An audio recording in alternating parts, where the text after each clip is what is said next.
تفاصيل مثيرة في صفقة تعاقد نادي النصر مع رونالدو. نادي النصر السعودي يستغل رونالدو كسفيرا لملف استضافة مونديال 2030. يقترب كريستيانو رونالدو من وداع كرة القدم الأوروبي للتوقيع مع نادي النصر.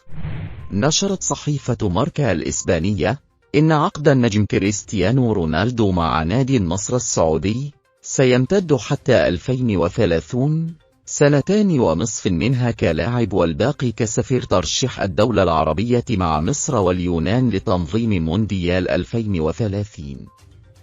وفجر تقارير صحفية في وقت سابق إن السعودية ومصر واليونان في صدد الإعلان عن ملف مشترك للتقدم بطلب احتضان منافسات المونديال في نسخته 24.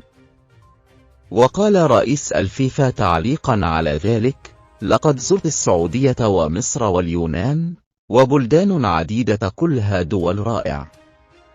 القرار بشأن كأس العالم 2030 سيتم اتخاذه في مجلس الفيفا خلال عام 2024. ويذكر أن كريستيانو رونالدو وافق على صفقة مدتها 2.5 موسم مقابل 200 مليون يورو في الموسم الواحد بالإضافة إلى الحوافز حتى 2025.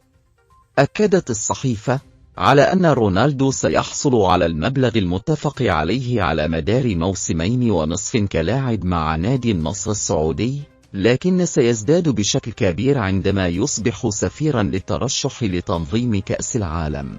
وأنهت الصحيفة إن عقد كريستيانو رونالدو نجم مانشستر يونايتد الإنجليزي موحد بين نادي النصر والمملكة العربية السعودية للاستفادة من الدون كسفير لدعم ملف استضافة مصر والسعودية واليونان لبطولة كأس العالم 2030. ويقترب كريستيانو رونالدو من وداع كرة القدم الأوروبية مع وصول إلى العاصمة السعودية الرياض للتوقيع مع نادي النصر.